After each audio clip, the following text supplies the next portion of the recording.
Well, this Sunday is Flag Day, and the Ozark Mountain chapter of the Sons of the American Revolution held an event for it this morning at the historic Greene County Courthouse. SAR members displayed a number of historic flags from America's past, among them the iconic Betsy Ross flag and the flag of the Green Mountain Boys.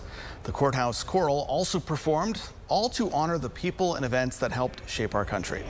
After years of studying patriots of the Revolution, the SAR president says it's important to remember their contributions. The sacrifices that they made were deep and long-lasting, usually to the end of their lives. So to reflect on that just really kind of gives me a chill to think about what they offered to provide the liberty and freedom that we enjoy.